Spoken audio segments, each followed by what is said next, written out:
Hello everyone, welcome back to my channel. আজকে আবারও চলে আসলাম তোমাদের সাথে নতুন একটি ভিডিও নিয়ে। তো আজকে আমি বানাবো পালং শাক দিয়ে পালং পনির।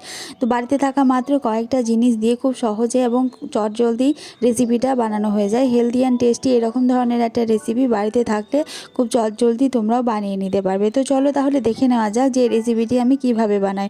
প্রথমে গ্যাস ওভেনটাকে জ্বালিয়ে দিলাম। এরপরে এর মধ্যে আমি একটা পাত্র নিয়ে নেবো। তো সেই পাত্রের মধ্যে অল্প একটু জল গরম বসিয়ে দেবো। তো এই জলটা একটু মতো উষ্ণ গরম জল যখনই হয়ে যাবে তখন এর মধ্যে পালং শাকগুলোকে দিয়ে দেবো। পালং শাকটা আমি আগেই ভালো করে ছোট ছোট করে কেটে রেখেছিলাম। তারপরে ভালো করে জলের মধ্যে দিয়ে ধুয়ে নিয়েছিলাম যাতে ধুলো বালিগুলো সব কিছু কিন্তু পালং শাকের মধ্যে থেকে পরিষ্কার হয়ে যায়। তো এখন জলটা একটু গরম হয়ে আসতেই ওপর থেকে আমি দিয়ে দিলাম পালং শাকগুলো। পালং শাকগুলো খুব 5 থেকে 2 মিনিট মতো একটু ভিজিয়ে রেখে যাতে একটু কাঁচা ভাবটা চলে যায়, তো তার মধ্যে আমি তুলে নিয়েছি।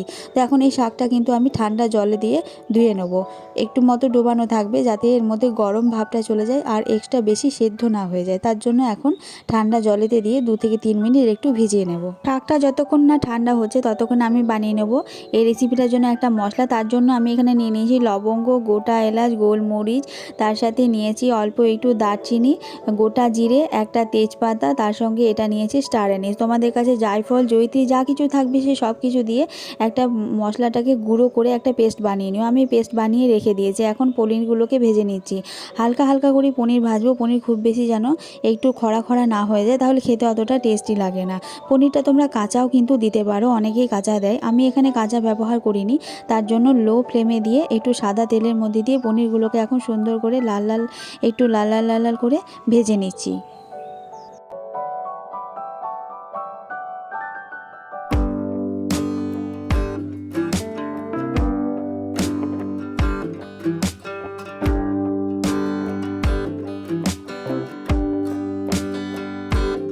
কিছুটা পনির আমি এখানে ভাজা হয়ে গেছে, সেগুলোকে এখন একটা একটা করে তুলে নিলাম।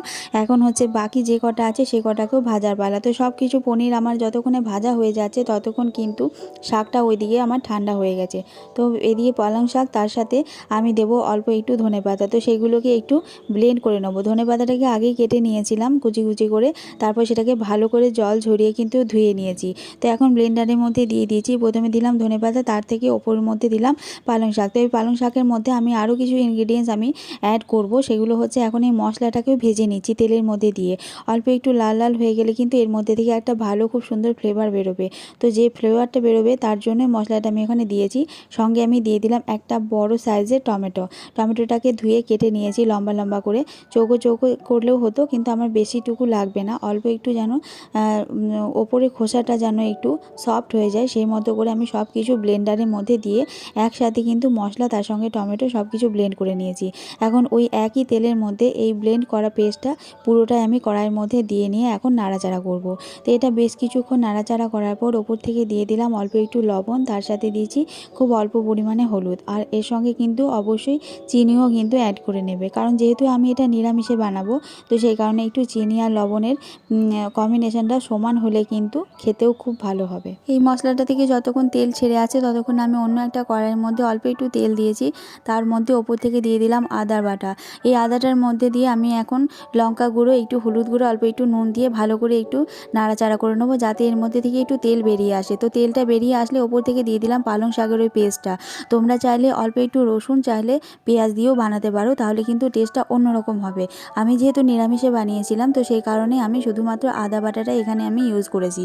তো এখন এই মশলাটা বেশ কিছুক্ষণ নাড়াচাড়া করে নেওয়ার পরে ওপর থেকে দিয়ে দিলাম জলটা দিলে যেহেতু এর মধ্যে পনিরটা আমি অ্যাড করব, পনিরের মধ্যে কিছুটা জল এখন ঢোকাবো। তো তার জন্য এটাকে ভালো করে নাড়িয়ে নিয়ে পনিরগুলোকে মিশিয়ে দিলাম। তার সাথে অল্প একটু জলটাও ভালো মতো পরিমাণে দিয়েছিলাম যাতে বেশ কিছুক্ষণ ফোটার মতো সময় পায়।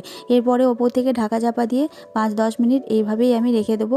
একদম কম ফ্লেমের মধ্যে এটাকে দিয়ে রাখতে হবে।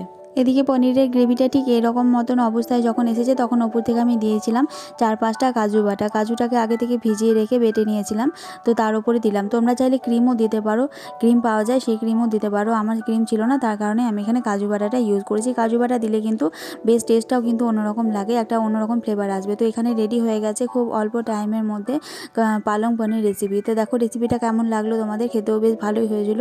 রুটি পরোটা যে কোনো কিছুর সঙ্গে ইউজ করা যায়, ছোটো থেকে বড়ো সবাই আমরা কিন্তু খেতে পারি।